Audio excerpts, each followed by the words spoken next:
Hello and welcome to another edition of TSL Talk, and I know it'll be a bit of a shock to a few people here. The great man Brett Stubbs is on holidays, sunning himself in Western Australia, and very happy to be joined by David Lithgow. Flash, thanks for coming on board, mate. G'day, Smithy. Good to be here, mate. Footy connoisseur, lot of talking points at the moment. I guess we'll start with the big one, Jason Laycock. Yeah. Not real good news, is it? No, it's not good news. It's not good news just for, immediately for Bernie in particular, but of course, we've got the state games involved next weekend and playing the NEFL. And I know, talking with Matthew Armstrong and Brett Gape and the coaching committee previously, that they were really forming a side around the big guy, as you would. Yeah, absolutely. 6'8" guy that's so dominant. But I reckon for the competition to lose that marquee player is just huge. Yeah, it is really not good. He was building himself another big season. Touted as a possible AFL chance again with the Giants. Probably brings them back to the pack a little bit. Do you still think they are the clear premiership favourites, and can they win it without him if he's gone for the season? I think so, but in a funny way, as you were sort of alluding to, it makes it a bit more interesting, doesn't it? A lot of scribes, as you and I know, they've been talking all year, they just can't get beat. It's the common denominator, what people are saying about Bernie, but gee, we should take the bloke out of not only the ruck division and the forward line, he's so dangerous. You got to think that maybe they're a 3-4 goal worse offside. Fortunately, got a pretty good backup, haven't they? They do. And maybe, with Andrew Lee out of form too, they can get him back into some nick. They can perhaps go well to, I guess, covering to a certain extent. Yeah, absolutely.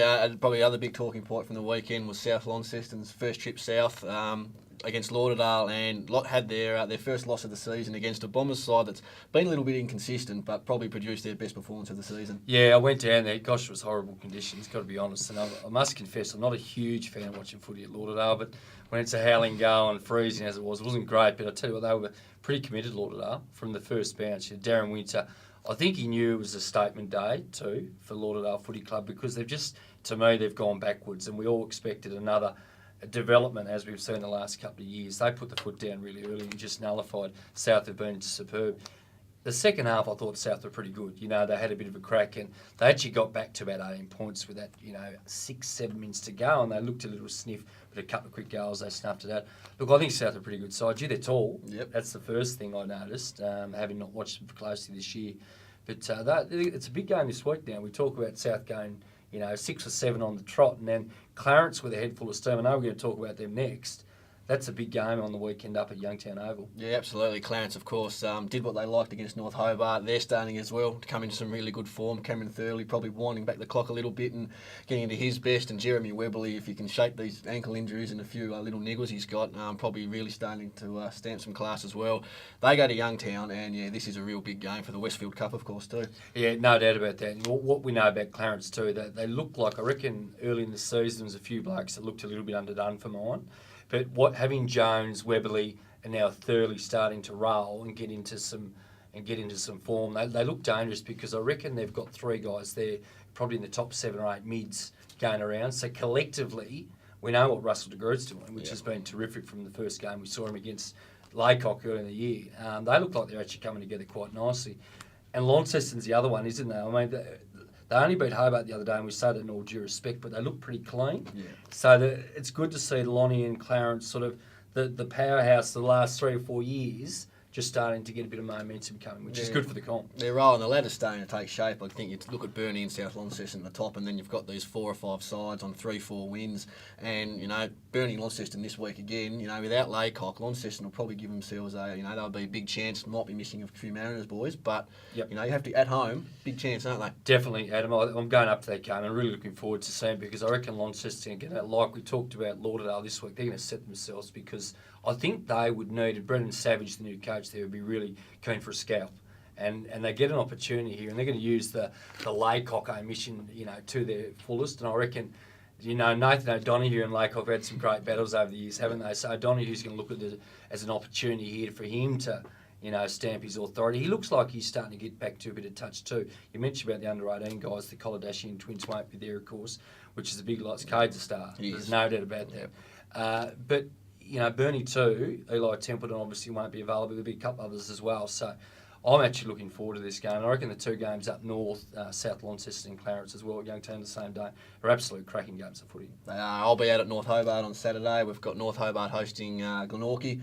Magpies coming off the Chris Tarrant game. He didn't do a lot. It was tough conditions out there with the gale blowing to one end of the ground.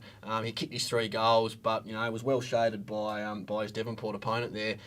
What do you think of this match? Jay Bowden, 50 touches, had it on a string. Yep. Glenorchy, North Hobart, big game for both clubs. Yeah, absolutely. Good to see Jay back in form. We know he had a sort of a limited pre-season. He had a couple of little minor setbacks, which sort of really took him, I reckon, 6 or 7 weeks back. Just starting to roll with some momentum now. The Tarrant experiment's happened. A lot of us haven't been great, I guess, advocates of what did transpire because he played at the Northern Bombers before. They got the win.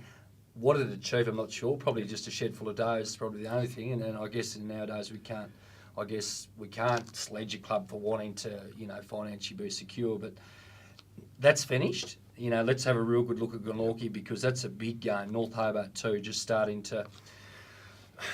I just falter a bit. I liked them a month ago, I think, Adam, but they got shown up by Burnie and were took apart by Clarence in the second half. So there's a couple of sides there as well, which are really, playing for, some would say playing for their season. And final game will be on the Sunday, Lauderdale and Hobart. Now, given what Lauderdale produced last week, you'd expect them to get the points again. But these two sides have had some good battles in the last couple of years and are building a pretty good rivalry. Yeah, it is, isn't it? Dienio has been pretty important for them. And I always thought Dienio was a huge loss to Lauderdale. It was dismissed a bit by the coaching panel. I think Darren Winter deep down knew that what he meant to that side. But it's added a bit of fire, hasn't it, to the contest. And there's already been previous history there, of course, with Cassidy at Lauderdale. They need to win. There's no doubt that they really need to back up what was a good performance because a lot of people still have got the knives out for Lauderdale across the board and they can't have anything else but a very comprehensive win to keep their season rolling. Absolutely. And so we'll touch on Devonport and North Launceston as well. The Bombers, 3 quarters, would have put the fight up, Bernie. Yep. Can Devonport bounce back?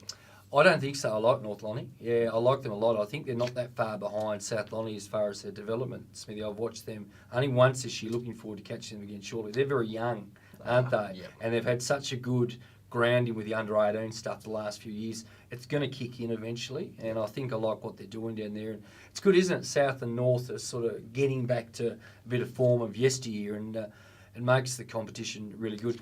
The big question mark, I know we'll probably touch on this next week, but Devonport's query of where they're going to be in the competition the next year or two. It's a big issue, I reckon. It is, yes, and we'll see that one unfold, no doubt, as the weeks go on. So, well, look, big week, another big round coming up. Flash, appreciate you coming in. Very short notice, and remember, for all your TSL news, pick up your copy of the Mercury or head to the Mercury online.